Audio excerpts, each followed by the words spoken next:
Hello and welcome to Some of Our Friends Read Comics. We've got Vince. I'm no longer Vince the Accuser. I'm Vince the Accused. We've got Chris. I just fell out of the negative zone. Great. And I'm Kia. Hello.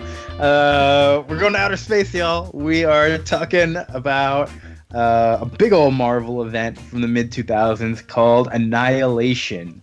This was a pretty important event, too. This was basically them kind of returning to outer space. They'd kind of been neglecting all their outer space stuff for a little while. And so Annihilation was like a big return to that, and basically set up the Guardians of the Galaxy as we know them today, which was pretty exciting. And I had never read any of this Annihilation stuff. I hadn't either. I was I was listening to the Marvel podcast at the time, and I remember when they interviewed Keith Giffen, and maybe I listened to the Word Balloon podcast, and they also interviewed Keith Giffen. And I remember they talked about like all these people who hate the mid-2000s comics with like heroes always fighting heroes, because Civil War started pretty much at the exact same time. Yeah, yeah. And they're like, if you don't like that shit, go like read a classic 70s cosmic Marvel book. You'll love it. It's called Annihilation. We'll do it. We'll dust off all these characters. And I'm like, that does sound good. And then I'm like, and then I look at it and I'm like, too many guys with apostrophes in their name. I'm not going to read it. I mean, there were some, not too many, but there definitely were some guys with apostrophes in their name. And I think there is that sort of barrier to entry of a lot of people around here. Yeah. Well, and I was really, because I got into it because I had read, New Warriors and Nova comics. Yeah. So I was like, oh, I know who Nova is. And then, that kind of hooked me into, I didn't know who like 90% of the rest of it. Well, I guess I knew who the villains were because they're all relatively, well-known characters. They're all Fantastic Four villains? Yeah, even though some of them are heroes here, you know who they are. Yeah. But then all the heroes, I was like, who? Yeah. Yeah. And, one of the things I liked, so this is a big Marvel event, and the way it went is that they had a big sort of prologue issue to kick off the whole thing. They had 4 different miniseries, one for Silver Surfer, one for the Super Skrull, one for Ronan, and one for Nova.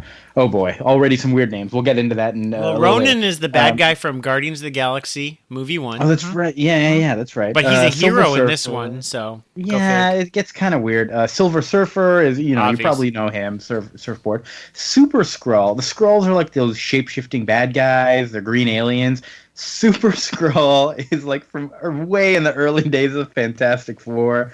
They built a Skrull, or like genetically modified a Skrull to have all the powers of the Fantastic Four, and I did not know he was still around, so I was really excited. You didn't know that Clerk the Super Skrull was around? He's got like a thing arm and a Human Torch arm. I don't know how he gets invisible. And then he stretches. Yeah, I don't know. I don't think he ever used that in the whole time I saw him. Well, he has the force fields. I don't know if he uses the invisibility. Yeah. Okay. And of course, the whole stretchy thing. Yeah.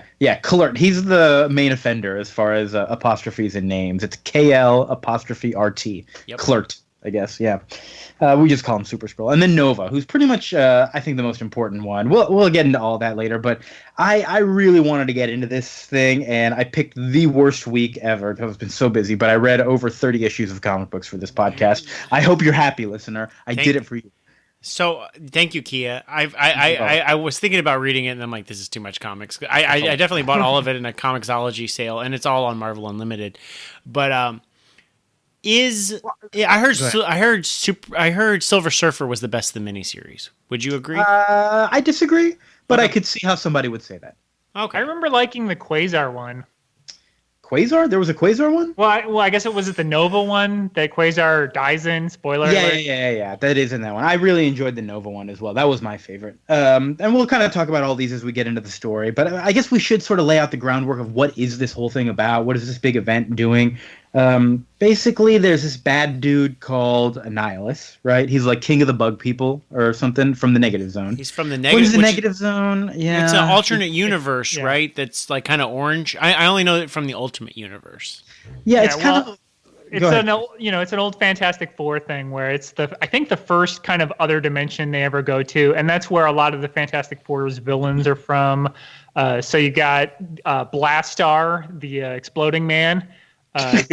You've got Annihilus, who's like a bug guy he has like what I think it's called the cosmic control rod, And then there's also Psycho Man, who's got like a little gadget it's got like fear, love, and hate, and he can like control your emotions. That sounds great. The Negative Zone sounds like a cool place to get a good name. Blastar the Exploding Man and and Psycho Man. And Psycho Man, These are great names. I love them. These are Mega Man villains. Yeah, they're classic Jack Kirby creations where you look at them and you're like, that's a villain. Like his head is not the right shape. Mm-hmm. So this Annihilus guy, he discovers that the real world is like expanding and it's going to take over the Negative Zone. So I've got to like kill everybody and the real whatever. He just basically wants to kill anything and everything, and that's his plan. And so they start this annihilation wave where it's pretty much in the prologue where everyone's hanging out in outer space, and he's like, "All right, bugs, go out and start killing everything. That's it." And they start destroying all this shit. They trick the Nova Corps. You probably remember the Nova Corps from the Guardians of the Galaxy movie. Glenn Close and leader of it. Yeah. Mm-hmm, mm-hmm. If you haven't seen the movie, they're pretty much like the Green Lanterns of the Marvel Universe, right? They're like, yeah. How dare you? They're blue. They got kind of like a gold star logo. Yeah. They're cool. Mm-hmm. They're all hanging out in outer space, and they gather together to like meet, like, okay, how are we going to beat these guys? But it was a trick, and all of the Nova Corps gets wiped out. Their planet gets destroyed. Yeah, it's terrible. Except for Richard Rider, a.k.a. Nova, like the main Nova, the guy we've followed for. Has he always been Nova? I know it's hard in Marvel and comics in general to kind of remember who's had which mantle, but has he always been Nova? Yes, he was the original Nova in the 70s where he was like 16 and basically got Green Lantern, where they're like, you're the police, whatever protector of Earth. And then he lost his powers in the 80s. And then famously Night Thrasher from the New Warriors dropped him off a roof because he knew he still had the powers, but it was like a Peter Parker like in his head thing.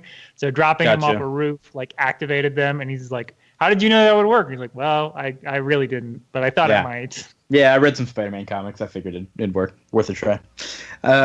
Cool. So we got Nova. Nowadays, if you pick up a Nova comic, it's his son, right? Like, what's his name? I don't remember. Is it Sam Humphries? Oh, Sam Humphries? Okay. Maybe it's not his son.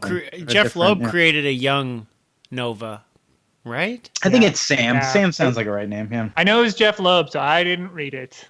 But then Mark Waid had like an Avengers with Kamala Khan, Miss Marvel, and young Sam Humphries, and maybe Miles Morales a couple of years ago. Yeah, it was pretty good. I did read some of that. I liked all the kind of young kids hanging out together on the Avengers. It was pretty neat. Yeah, because I think Richard Rider was on Secret Avengers when Brubaker was writing it in the first arc, and then famously wasn't told that they were going to kill Nova. So Nova's just not in the second arc or any other arc after that. Wow. Yeah, they don't even have like a funeral for him. They're just like, well, so long. Oh, poor guy. Anyways, he's still around. He's still alive here, doing good stuff. Yeah, I think he's kind of the star of the show, but maybe that's just because I read all the prequel minis, and he seems really important with regards to everything. He is like the sole surviving member of the Nova Corps. Right. Well, and he's also the one that gets an ongoing series immediately out of this. They set up another event that they do, but in the meantime, he's the one that has a monthly comic.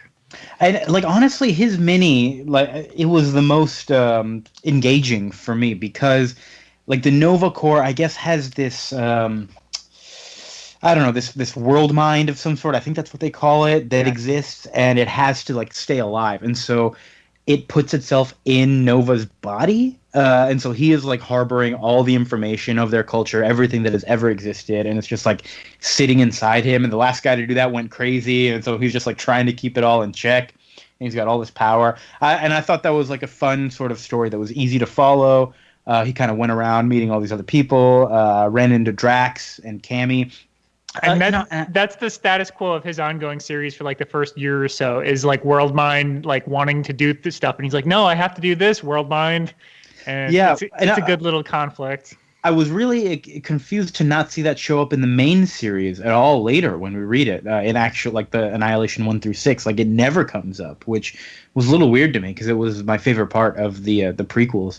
And I gotta say, there were a couple of other prequels before this that kind of led into all this. Thanos had a series and Drax had a little series. I'll just say, Thanos as usual is running around in space trying to win everything. Drax, it's the first time we'd seen him in a long time. Also, he crash lands on Earth in some prison ship, dies, comes back to life as like a different Drax essentially to kind of explain his different characteristics and all that.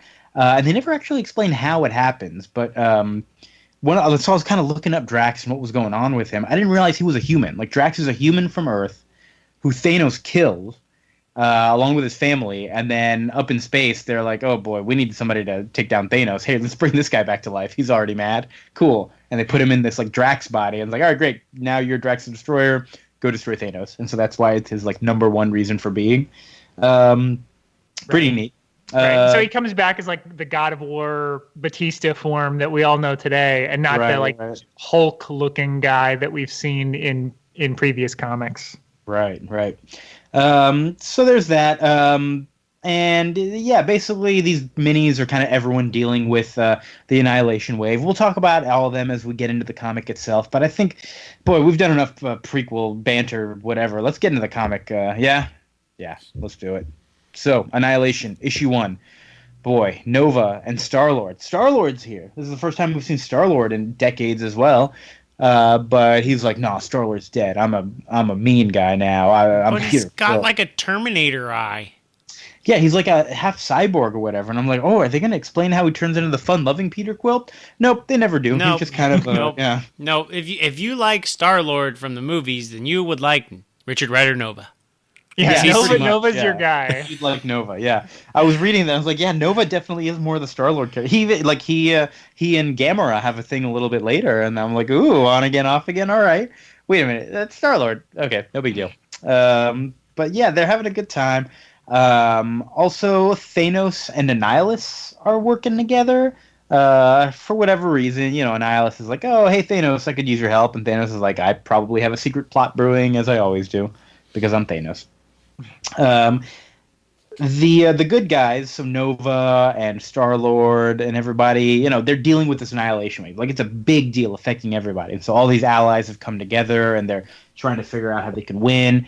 And they have managed to capture some bug lady from Annihilus's team, and they're like, okay, what is going on here? And she's like, you fools, you've fallen into our trap. While you were busy trying to fight me, we've taken down Galactus and captured him. Oh, shit. Yeah, so Galactus and the Silver Surfers. So, Vince, you were saying a lot of people like the Silver Surfer mini. Mm-hmm. And I can say, I think it is a kind of a return to form for Silver Surfer. Basically, at the end, he gets to be Galactus' herald again. And listener, I hope we haven't alienated you with that, because if you don't know who Silver Surfer and Galactus are, oh boy, yeah, Galactus goes around eating planets. Well, we all saw Fantastic Four Rise of the Silver Surfer 10 years ago, so we all know that Silver Surfer is a silver dude on a surfboard, and Galactus is a cloud. We know this. Yeah. Wait, Galactus was a cloud in that movie? Yeah. Yep. Oh no, God, I never saw it. I really had no idea. From the director of Barbershop and Barbershop 2. All right. There's a fan servicey scene where you see his like shadow or something as he goes past Saturn, and he looks like Galactus, but he's a cloud the whole time in the movie.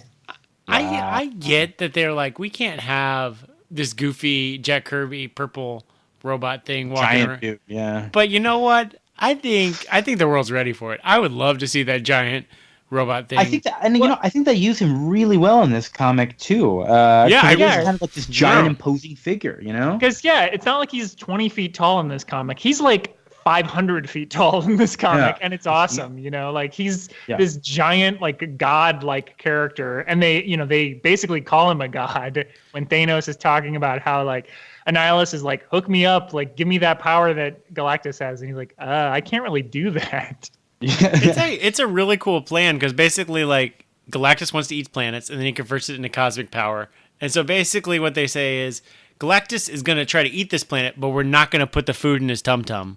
We're going to take it. We're going to take it and put it in our spaceships. So Galactus will always be hungry. So he's going to keep trying to eat to fill his tum-tum. And it's not going to work. It's a good plan. Yeah. And it's a really good plan. And it's like, Right. man, there's everybody here. There's Annihilus, there's Fantastic Four, there's Mm-hmm. Thanos is here, there's Galactus. It's a Fantastic Four book without the Fantastic Four, and I like it. Pretty much, yeah. So It is a very like Skeletor-y or I don't know Cobra Commander thing that Annihilus is like, no, I don't like this plan because I just want the power. Like I don't want it going to my spaceships. Like just give it to me. Yeah. And Thanos has to be like, well, I can't do that. And he's like, make it happen somehow. And the Silver Surfer prequel mini kind of dealt with them, like Annihilus and his folks were just going around trying to catch all the former Heralds of Galactus to like use their power cosmic. Because like, if you have been a Herald of Galactus, you have a little bit of this power cosmic inside you, and they're like, we want that, we want it. Oh yeah, and that's why they get with Thanos in the first place. Because they're like, hey Thanos, help me figure out how to use this power cosmic, and he's like, all right, whatever. Some people die. It's pretty cool. And they hang out, and so they're like, "Oh shit, Galactus has been taken down." Oh no! It's a good cliffhanger page to end the first issue. And so like Silver Surfer has been captured along with him, and they're both like imprisoned in these terrible machines. Issue 2, we also learned that Thanos has captured Drax's daughter, Moondragon, who until now I did not know was Drax's daughter. I've seen her running around in some random comics. She's like this bald lady. Who has some mild psychic powers. Basically, when they killed, Arthur Douglas and turned him into Drax, they also like his daughter was like the sole survivor of this crash or whatever that killed them, and so the Titans were like, "Oh, let's take her too. We'll help her develop her latent psychic abilities, and she'll also martial be mad arts at skills." And martial, yeah. I was like, oh. Okay, great. I had no idea that was Drax's daughter because I don't think it has ever come up in any other comic I've read. Yeah, but it checks out with the movie because Drax is trying to kill Thanos because Thanos killed his daughter. So I'm like, this checks out. This is consistent. Yeah. If you're coming off of Guardians of the Galaxy the movie, just substitute Star-Lord for Nova, and it's pretty much identical. Like it's pretty good. Yeah, it's pretty easy to sweep into. Mm-hmm. We also get Ronan kind of playing a little part here. So Ronan, Ronan is part of the Kree race, which if you've watched the Marvel Agents of S.H.I.E.L.D. TV show, that's like the aliens that they deal with. They're also the aliens who created the Inhumans way back when on Earth. But they are, sometimes they're blue, sometimes they're regular colored, whatever. Yondu's a Kree, right? Yondu is Yondu a Kree? I didn't know that. I guess it makes sense. He's kind of a bright blue. He is. Okay. Yeah, he is. But if you know your Marvel comics, the Kree and the Skrull are always fighting. They are always fighting. Yeah. And Ronan is basically Judge Dredd for the Kree. Yes, he's an accuser, which is like their judge, jury, executioner. But his miniseries is all about is that they have like paid some people to oust him as accuser. They've falsely accused him of whatever, and he's like, no, I didn't do it, but they've paid some other people to say bad things about him, and they're like, oh no. And it's this like other like this family of politicians. What are they called? The Medici, basically. Yeah, it's like a very Italian sounding. The Fiero. Yeah. And what? They're Fiero, and they all look like the angels from Preacher, except they're blue. It's very weird. Yeah, pretty much. They have like ousted because they want to take over the Kree Empire, and they're basically just like shitty conservative politicians who want to make a buck off of politics, and that's pretty much it. And Ronan and Nova are like in there in a meeting with them. They're like, oh, but this guy's not part of our empire. And he's like, come on, dude. We're trying to work together to beat the Annihilation wave. And they're like, oh, but. And so like, all right, we're tired of this. And Ronan kills them all. And they're like, all right, well, shit. Then we get the Super Skrull who shows up, who I liked his miniseries more than I thought I was going to. It's not particularly important, but it was better than Ronan's. Ronan's is just like it was some important stuff that happens, but it was so boring. Yeah, I remember the pacing was not great on that. and it has nothing to do with the Annihilation wave at all. I was reading this and I was just like, what does this have? Like, they're accusing him of this, and so he's leaving and he's doing this, and most of the action took place between the issues, and I was just like, all right, whatever. Super Skrull was like pretty interesting in that he and the rest of the Skrulls were kind of disagreeing, and so he like turns his back on them, and they're after him, and so he's like, no, whatever, this is more important. And so he goes to the negative zone. He's like, I'm just going to fight Annihilus on my own, whatever. And he makes some friends. Some of those friends die. And he ends up having to sacrifice himself to do what they wanted to do, which is like to take out this big main ship that was going to cause some huge damage, something like that. He makes friends with this robot lady, Praxagora, and she brings his body back to everybody for whatever reason. I don't really know why she shows up here. But she's just like, hey, I've got Super Skrull's body. All right, cool. Yeah, I do love that moment. She's like, I heard he was a bad guy where you come from, but like he just, made a heroic sacrifice to fight Annihilus, so he's a hero now. And Ronan just spits on his corpse. And everyone's like, whoa, dude, calm down. Yeah. But it was nice. And he's an interesting character. Spoiler alert, he comes back to life for whatever reason. They don't explain how or why. He just does, right? Yeah, well, they put him in their little healing machine, and then he gets woken up by when somebody's fighting, Ronan and somebody else. Yeah, so this is like, once she shows up, basically they're like, oh, we got Super Skrull here. But now it's time for a big old fight because the Annihilation wave has showed up, and not only that, but they have a bunch of Centurions on their side now, who are, oh boy, what are the Centurions? I feel like we're just like talking about everything. Oh man, they're just like a group of like space Avengers, basically. All right, cool. But there's like 100 of them or something, right? Or I guess the Legion of the superheroes in DC Comics. Oh yeah, that makes sense. Yeah. So like 100 people show up. Annihilus is using his like mind control powers to make them fight for him, and so the Alliance is just like, oh my god, we are really fucked. We are being attacked by Centurions. We're being attacked by what's his like number 2? Ravenous. We're being attacked by Ravenous. Which I will say, and it's I think the art's pretty good, but I think the design on Ravenous is very generic compared to like all these Jack Kirby designs, which look great. Yeah. I think. Well, one thing that like the art is fine, but overall, like the inking and the colors, everything did start to feel a little bit muddy for me. And right. More importantly than that, there are so many like generic-looking bald-headed dudes, so like between Drax and Thanos and Ravenous, Is Ravenous the green Thanos? The one that's not Drax, but he kind of looks like a smaller Thanos. He's got the chin and like neck thing like Thanos, but he's not. And I'm like, did Thanos just get put in a bad light here, or? And then he gets his eye messed up when Ronan hits him in the face with his hammer. Yeah, the part, like, I was like, okay, there's so many bad guys that I'm reading about throughout this whole thing. I kind of, like, stopped paying attention to each one individually, but then it was like, oh, this Ravenous guy is actually a little bit more important than everyone else. I should have been paying a little more attention to him, I guess, yeah. And if there's one complaint I have about the writing, I think it's that it's not the best well-written for somebody brand new to all this stuff.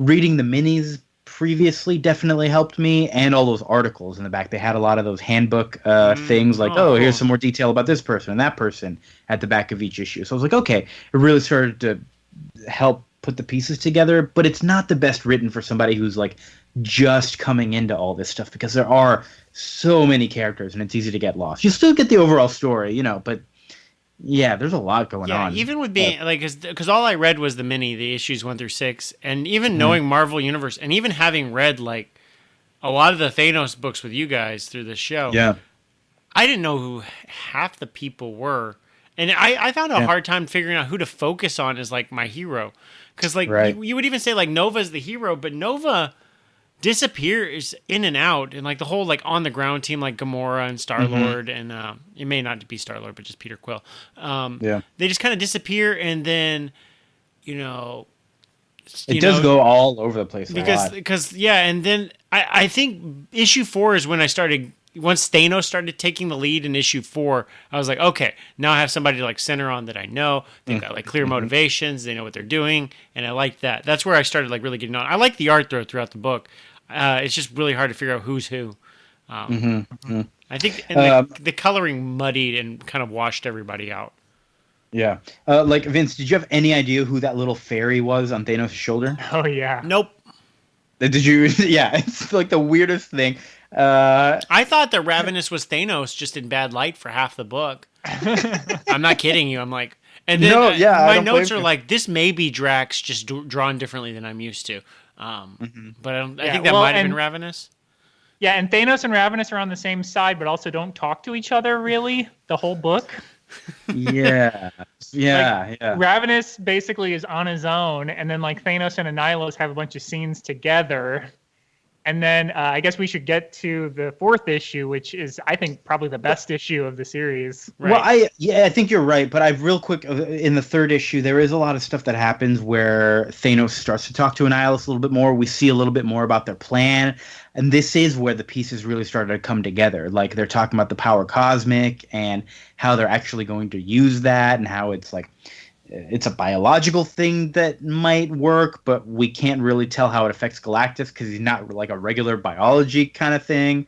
And that we first see this machine where they've strapped Galactus in, and he's like sucking up a planet, and it's so like that. There was a really evocative moment in that picture for me. I was just like, oh my god, that's like sad that this like world eater character, who's not necessarily a good guy, he's just like part of the natural order of things, is like there, and it's like, oh, he's got no control. Ugh. Like it. Yeah, but it is so. Really Spoiler alert: when he breaks free, you're like, fuck yeah. So yeah, you really are. And I will say also in the Silver Surfer mini, there was a great moment where Silver Surfer is like, yeah, but I get that Annihilation Wave is destroying everything, but I also used to work for a dude who would destroy everything. It's like, yeah, but it's not really the same, It was kind of it was pretty nice. So this issue 3 is also when the Alliance basically loses. They're just like, oh shit, this planet got destroyed. We're fucked. We need to just like, everyone splits up and just like goes to do their own thing. Ronan says, all right, I'm gonna go fight some Skrulls now because I don't got anything better to do.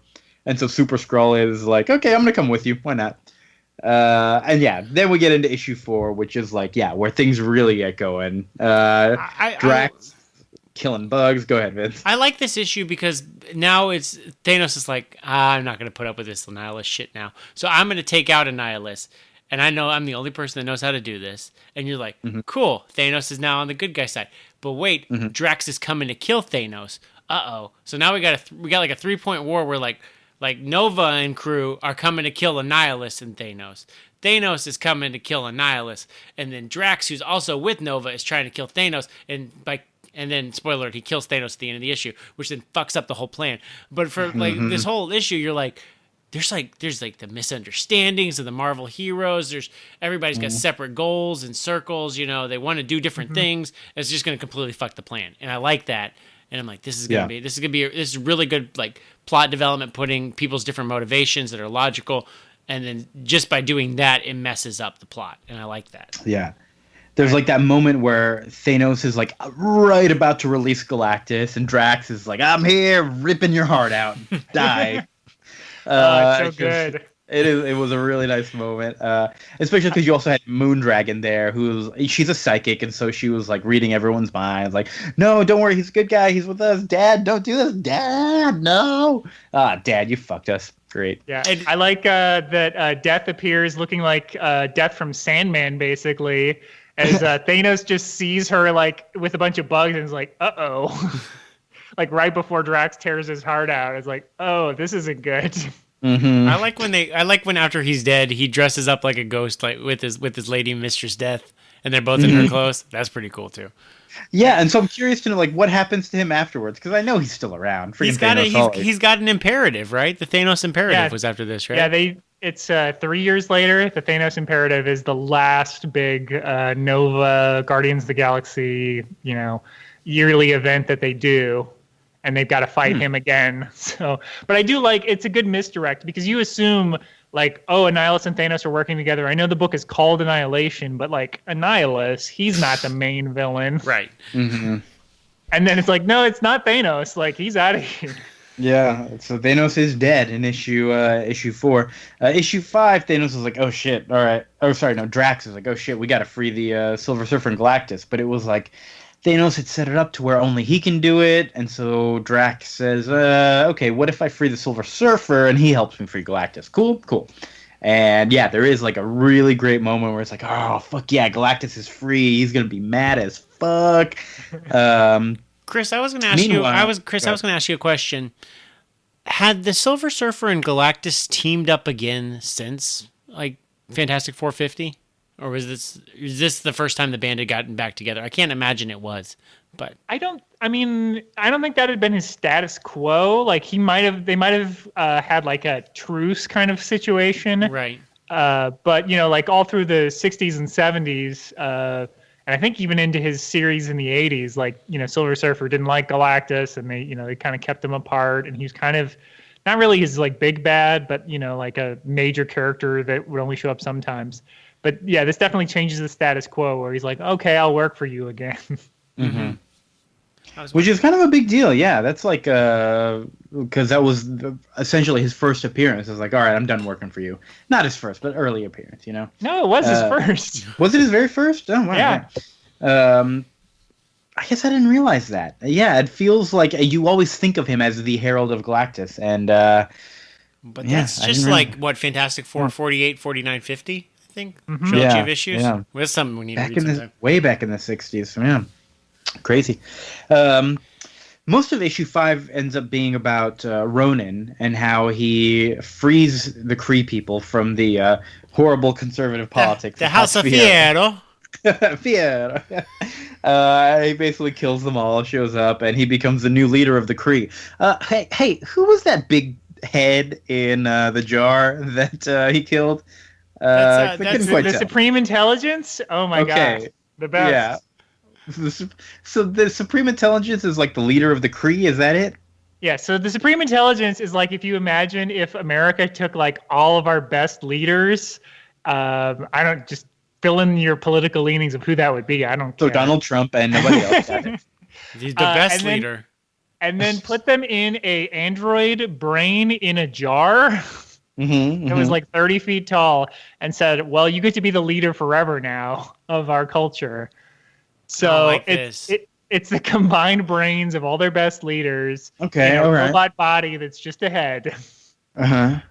And why all the time? It's like Mother Brain from Metroid. Okay, got it. Sure, but why did it decide like, hey, listen, Ronan, I can't be leader anymore. You got to kill me. That's essentially what it says. He'd already been replaced. He was in Avengers Forever, which did we ever cover that for this? I don't remember. No, I kind of tried to read it, but there was a lot going on, and I was like, yeah, I might need Chris's help to read this. So maybe we'll do it later. So the Avengers Forever, he stole a cosmic cube, and then he used it to hyper advance the Kree, which then there was a new race of aliens that he didn't tell anyone was the evolved Kree, and then that was the what was that crossover called where basically Earth became a prison planet. Oh, Maximum Security? Is that what it was called? Yeah, I think so. Maximum Security, something like that. But then, so after that happened, everybody found out what he did, and they're like, well, you committed all these war crimes, so they like locked him up, and then these Medici people basically turned him off, but in a state where he wasn't dead. He's basically in standby mode, in kind of half death. And then Ronan's like, well, this isn't fair to you, but also you shouldn't be the leader of the Kree anymore. So he just kills him. Oh, all right, cool. And so Ronan is like leader of the Kree now. And everyone's like, woo, great. Good for you. I do like that twist that he doesn't see, like, I feel like as a reader, you of course see it coming, that he's then going to be the leader. But he doesn't see it until literally he walks outside and everyone's like, Ronan, you're our new king. And they're like, oh, he's like, shit. All right, what do I do now? I do like a small character moment in this also that Super Skrull keeps asking him if he can murder some Kree along the way with him. And Ronan's like, no, I get to kill them all. And Super Skrull's like, but killing Kree is my thing. That's what I do. And he's like, no, maybe just no. I like that. Yeah. I do like that even as he's fighting on the side of good, like the Super Skrull is kind of a bastard, which is very in keeping with being a Skrull. Yep, I like it. So meanwhile, while all this shit is going down, we've got Nova, Gamera, Cammy. We haven't actually explained who Cammy is. When Drax was on Earth and he got reborn, he met this girl, and for some reason she's like up in space with him now. Yeah, not all that. Guile's cousin. Yeah, Street Fighter Alpha. I did the same thing. She's also in Super Street Fighter 2, The New Challengers. I see. You're talking about that Cammy. No. Kylie Minogue from the movie. No. Oh yeah. We've also got Phyla, who is the daughter of the original Captain Marvel, right? She's hanging around with them as well. And all these folks, Star-Lord as well. Nova, Cammy, Phyla, Star-Lord, and Gamera, right? You know who all those people are. Yeah. The five of them are like, all right, we're just going to fly around for a while until we figure out how to win. Well, they're gonna go fight Annihilus because he's like the head brain for all the bugs. So we got to take him out. Yeah, it'll cut off all the wave if they kill him. Yeah, so they have their big fight. Everything's going okay. Galactus shows up. He's mad as fuck, and he releases this giant fucking energy wave that kills everything except, only the important people are able to survive because they're important. I feel like he's also targeting the bugs. Like they don't say that, but I feel like he's specifically like kill all bugs. I agree. I think that's totally what he's trying to do. It doesn't kill Annihilus though, because he's got some body armor. He's got what are those bands he's wearing? He's got Quasar's quantum bands. Quasar's quantum bands, right? Which I was like, wait, where did these things come from? I feel like they're the first time they got mentioned. Maybe I'm wrong. Well, he killed Quasar and took him in the Nova mini. That's right. Yeah, I just I didn't feel like it wasn't explained to me that he had extra power. I don't know, not important. But he's got this extra power. He's able to survive a little bit, and which even though the Nova Corps are the Green Lanterns, the quantum bands basically are the Green Lantern rings. Like they let you make force fields and move shit around. I see. All right, that makes sense. So that's like that sort of thing. He's got that power. And it's kind of like a one-on-one moment with Annihilus and Nova. Phyla can't really help because Phyla and Star-Lord are stuck behind this force field. So honestly, Star-Lord does nothing in this whole fucking thing. He's just like there to complain and be like the number two that helps explain. He's like C-3PO. Yeah. Except for the part where he does like flirt with other characters and stuff, he could be in Nova's brain and you wouldn't notice. Like he just talks to Nova like 90% of the time. Gamera doesn't really do too much either. She's kind of got her own thing going on in that Ronin miniseries, but she's just kind of like there to help out every now and then. They're like, oh, she's the most dangerous woman in the galaxy, and that's kind of it. And she has one fight where she almost kills Terex or one of those like obscure Galactus heralds who's been possessed because the Annihilation, we haven't really mentioned, there's so much going on. The Annihilation, the bugs can basically make you a zombie basically where they control your body. And so that's what they did to Moondragon when they kidnapped her, right? There was bugs inside of her and Thanos is like, all right, I'm going to release you, and she like vomits up all these bugs. That was a disgusting moment. So Gamora's about to kill one of the guys, and he's like, "Go ahead and kill me. Like the bugs are controlling me." And she's like, "Okay, I don't care." But anyway, so Phyla is stuck behind this force field, and she's like, "Wait a minute! If I like touch this force field closely, I can make contact with the quantum bands, and they'll come to me instead, or something." That's what happens, anyways. Yep. Because Captain Marvel was the original guy that had those quantum bands back in the 70s. Yeah, and they know goodness, and they know like, wait a minute, Annihilus is evil. I can't be with this guy. I'm gonna leave him and come here and hang out with Phyla, with the daughter of their second or first or some other previous owner. Makes sense. While all that's going on, and after he's lost his power, Nova's like, all right, this shit's over, and he like reaches into Annihilus's head because he can't get through his body armor, reaches through his mouth and like rips out his guts, and it's disgusting, but that's it, and he kills Annihilus right then and there, and it's like, oh, all right, well, I guess we won. Good work. And so that's kind of the end of the event. There's a little epilogue where it kind of talks about where everyone went. I was actually most curious to know where Super Skrull and his robot girlfriend went, and he was like, "Yep, we don't know." I was like, "Oh, I'm curious to know where you would go now that the Skrulls don't accept you, and you're still kind of a Skrull and nobody likes you." I want to know if we see him again. I would be curious to read that. He does show up in Nova pretty quickly, as I recall. All right, cool. I might have to read this Nova stuff. We've got who else? Everyone else is just like, I'm around. Oh, the weirdest thing was that the war ended because Ronan sued for peace, and he got not Ronan. Who's that bad guy? Ravenous. Yeah, Ravenous. The essentially Annihilus is like number 2. Sued for peace and ended up getting control over a Kree planet for that, which was kind of weird to me because weren't we just at war, and why would we give this guy a planet? I don't know. Well, I mean, the Kree have been like totally destroyed, and their previous leadership was just killed. So I assume they're not really in a great position to continue fighting. That's true. So he's still around. He's doing his thing over there. And I guess the most important thing that happens is we see all the bugs, and they give birth to their new leader. Like it's a new Annihilus. He's just like a little baby Annihilus. And when I do like that moment of like monologue in Ravenous's head, which is kind of weird that suddenly we're getting his monologue. But he's like, "I'm the king of this planet, but only for the moment. I could just like crush this bug right now, but I'm not gonna." And then he does the like Lion King Simba thing. And that's how holds up the whole thing. That's how it ends with little Simba Annihilus being born. Yeah. Anything else important happened in that last issue? I mean, I feel like it told us where everyone else is, but it was not important. It was just like they're going off doing exactly what you expect.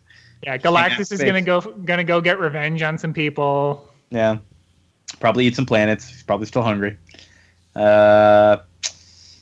Moondragon, boy, I don't know, nothing exciting. It was basically like we just don't know where everyone is for sure, but they're probably around. That was kind of it. Yeah, the next year Annihilation Conquest is coming, so we'll catch up with all of them then. Oh, so yeah, there's like a sequel to this thing. Yeah, I think Ultron's the villain of that. Spoiler, that's kind of a reveal. Yeah, it is. I think the first issue reveal. I think I accidentally read Conquest first. That's why I was like, Ultron's the villain of this? I was very confused. The first time I read this, I was like, I don't know what the hell is going on.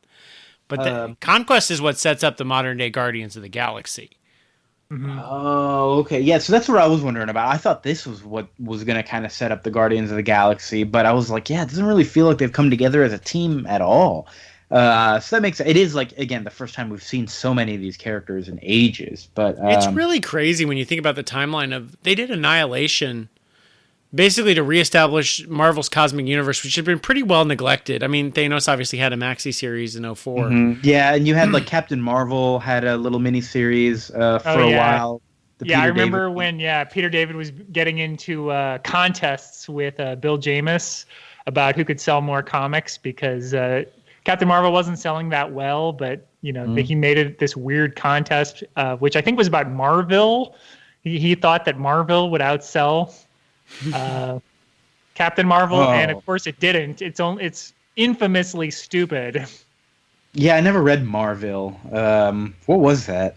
It was Bill Jamis wrote a parody comic where it's Cal AOL is the main character's name. Oh, jeez. What? And it's a parody of Smallville, a TV show that had just premiered at the time. Oh my god! It's really bad. Now I'm kind of curious. Maybe we'll have to do that one night. Time for the show. Bad. So, but what was that romance? Oh, sorry. I'm just thinking of shitty comics. But I'm just there was Trouble. That was another bad one from Trouble. That era. Yeah, that's that romance comic. Oh man. Yeah, the romance comic with Aunt May and what's her name, Parker. Oh man! All right. We're skipping. Vince, what were you gonna say? I was just gonna say I think it's pretty crazy that they went from reestablishing their comic universe completely neglected in 06 to Guardians of the Galaxy in 2014.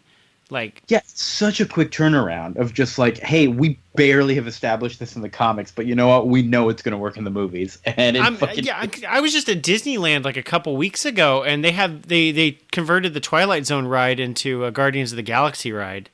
And they just have a they just have a show, Guardians of the Galaxy show, which is really just like Star-Lord and Gamora dancing to 70s tunes just outside of the ride. And I'm like, that sounds great. I'm like, Disney, like, y'all fucking lucked into this shit. Like, yeah. Like, they're like, we can do this. We'll just dance in front of 70s tunes with some space outfits. Call it a day. I'm kind of fascinated by this. I wonder, had they not made the Guardians of the Galaxy movie, if this would have been even more impenetrable, though. Like this comic book for us? It was less impenetrable for me because I read the minis and I was kind of eased into it little by little, but it is still so much going on. And so, yeah, it's really hard for me to say. I don't think I would have enjoyed this as much if I hadn't read the minis. And it's kind of, I mean, it's very different, but it's kind of, if you've read like the Infinity Gauntlet, which we did, Moondragon and Thanos and Drax were all there.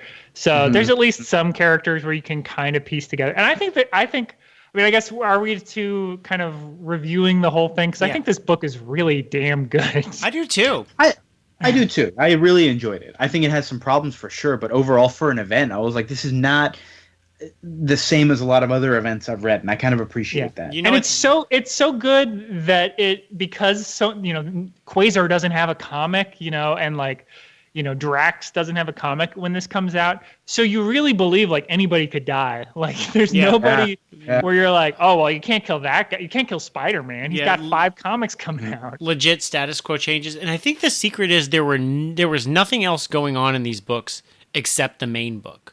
Like there's a lot of prologue, but when the 6 issues of Annihilation were published, I don't think anything else was happening at the same time. Right, like, you had all the prologue happen first, and then, all right, now we're getting into the meat and done. Which is so not the way... Go ahead, Vince. Yeah, so not the way, like, well, to find out more about that, go read House of M, Fantastic Four. Go read, X-Men, Runaways, Young Avengers, Civil War. Go read that to find out, like, I'll see you later. Like, none of that shit's here. It's like, if you didn't read just read the main series, you know everything happening, which is weird, and I like it. And I just like the way it's paced. It's 6 issues, and like every issue leaves you at a place where you want to keep reading, and it's not just like where they've just kind of been filling space. Like the status quo, it changes in a way where you're like, oh shit, like every time. And it's on the one hand, it's kind of like you can say, oh, it's a little bit of a gimmick, but like with 6 issues, that's not so much that it gets old. Especially, I guess that 4th issue when Thanos dies was the kind of the real turning point where you're like, wait, this isn't how I thought this would go. Yeah, that really surprised me. Like, and that it's rare that a comic can do that sometimes when it's already gotten so much press and you know what's going on. It's just like, oh shit, that's not what I thought I was going to see here. We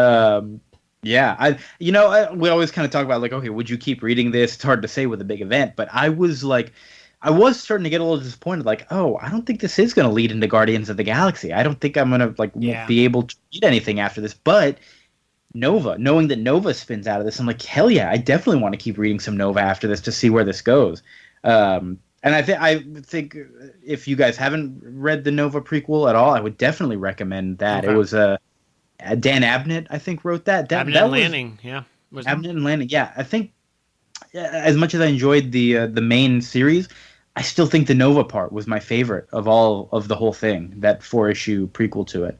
And so I am real curious to see how that continues with this world mind thing being stuck inside his head. It was just, of all the issues, story maybe not the most important, but just told in the most relatable way, which is important. So yeah, I really enjoyed that, and I think I am going to keep reading some Nova after this. I think we should definitely. New favorite character. I think we should definitely read Conquest, like next year. Yeah. I think we should. Yeah, maybe a year from now we'll read some Conquest, see how this thing continues. Yeah, not a bad idea. And it looks like Abnett and Lanning did write Conquest instead of Keith Giffen. So. Oh, that's good. I'm excited for that.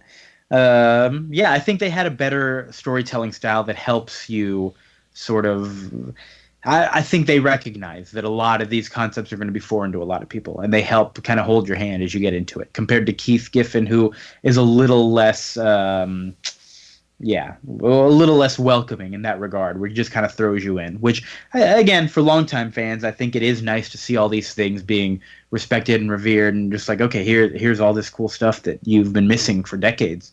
But I do feel like, I mean, to be fair, I mean, to kind of the other side of that is I think he makes such strong choices with the characters that even if you don't know like who Ronan is, you like Ronan, even though you're like, oh, he can be kind of a jerk and like he's not. I guess you're sort of making your little D&D like 9-part grid or whatever. He wouldn't be like lawful good, I guess. He would be lawful neutral maybe, because he's not nice like some of the heroes are. But at the same time, you see him, and then how he conflicts with, Gamora or Super Skrull, and you're like, oh, this is like an interesting character where, like I said, they're consistently making strong choices where you don't need to know, like, oh, Fire Lord originally appeared in blah, blah, blah. It's like, no, You really just need to know, like, Fire Lord he's a power cosmic guy. He hates the Annihilation. Like, that's really all you need to know. It's like that's motivation, and that's But with the other characters, I think it's more fun, and I think Abnett and Lanning do a really good job. As if you keep reading, you'll see, especially like Phyla and Moondragon and all these characters that are very like supporting characters in this. You really like grow to like they become like part of a team, and you like them.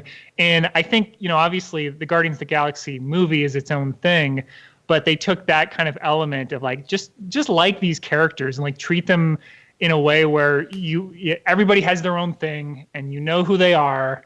You don't have to give them 30 minutes of screen time. You can just see like, oh, in that like 5 minutes I got this is Drax's deal. Right. And I feel like that's what the movie did so well. That it kind of shocked everyone that it was such a huge hit. Like even the first like 10 minutes of Guardians of the Galaxy 2, it kind of surprised me how well they just set it up for, even if you hadn't seen the first movie, which, I wouldn't you have, but the second movie just sets everything up so well, and you're like, oh, I instantly know everything about these characters. Like that, it just did such a great job. I was going to say, I think I would have liked Ronan more if I hadn't read the prequel mini, because, man, I really hated that Ronan prequel so much. So maybe I didn't like him as much for that reason. But yeah, I think you're right. Reading him in the main event, it was a lot more fun. Yeah, Vince, you got anything else you want to add? Nope. Cool. Not for Annihilation. But Great. What are we doing next time? Yeah. Next time. Oh my God, y'all! It's gonna be October. Halloween time for some spooky comics. We haven't really done any like real spooky comics. Ooh. So we're doing Scooby-Doo. No, we are doing something that it might sound equally weird to people though. Sabrina the Teenage Witch. Man, so fairly recently, last few years, Archie Comics has really kind of rebranded themselves. They got Mark Waid to write some Archie, which has been awesome. They have this separate imprint called Archie Horror, I think it's called. We have like the Afterlife of Archie, which is like a dead Archie in the afterlife. Yeah, like zombies, Archie. Vampires, all that kind of stuff. Is that that's also spin out of when Archie either got killed by the Punisher or Archie fought the Predator?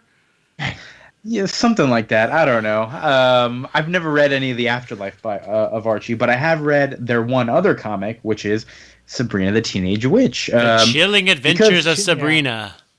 The Chilling Adventures of Sabrina. That's what it is. Yeah, a lot of people don't realize, I didn't even know this until this came out, that Sabrina was like a spin-off character from the Archie comics. And they, like, for this relaunch, decided to just not deal with any of that. Just go for a straight-up horror comic, like serious art, written by Roberto Aguirre Sacasa, I think is his name. Yeah.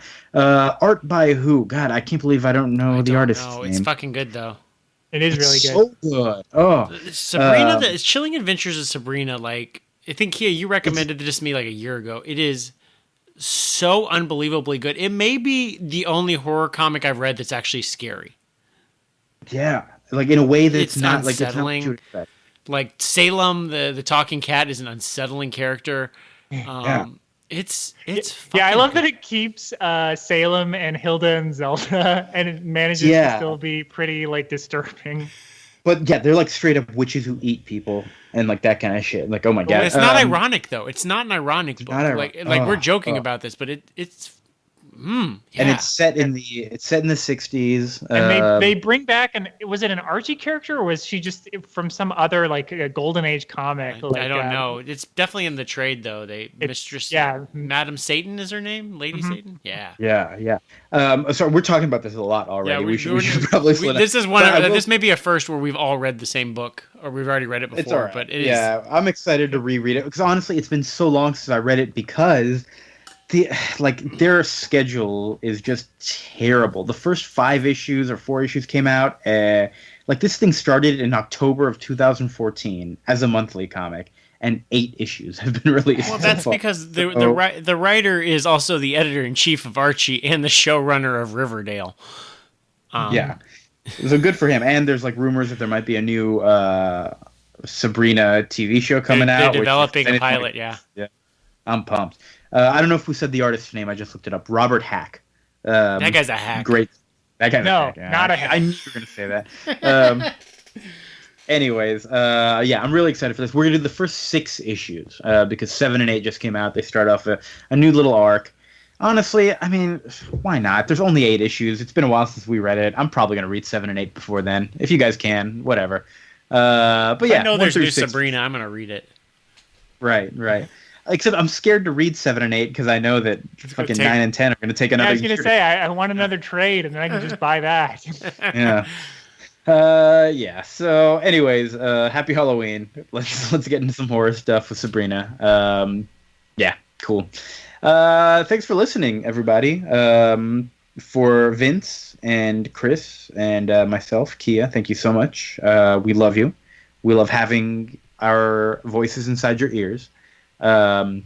We would love to have your voices inside of our ears as well. If you want to give us some feedback or anything, Vince, where can people do that? They can do that on iTunes or any of their podcast preferences things. I think there's on reviews on Stitcher, but I don't know how to find them. I only know how to find them on iTunes or on our site, allmyfriendsarerighthere.com. We have a post for every episode going on there, or you can listen. If you want to be sly at work, you can listen to our shows on youtube.com/allmyfriendsarerighthere. You can go check out that channel and just stream it in the background at work. And I also wanted to give Chris, y'all, just for your other show, just came out with an episode about a movie that I very much loved as a child, For Your Stupid Minds. Mm-hmm. Fair Game with Cindy Crawford and Billy Baldwin. Yep. So we're doing Baldwin movies for the next, I guess, couple of episodes. And so Billy Baldwin leading off with a classic film where Cindy Crawford is targeted by Russian hackers. I love that movie. That sounds gross. All right. Well, thank you so much for listening, listener. Thank you so much for being here, Vince and Chris. We love all of you. Have a nice day, evening, afternoon, whenever you're listening to this. We'll talk to you later. Bye.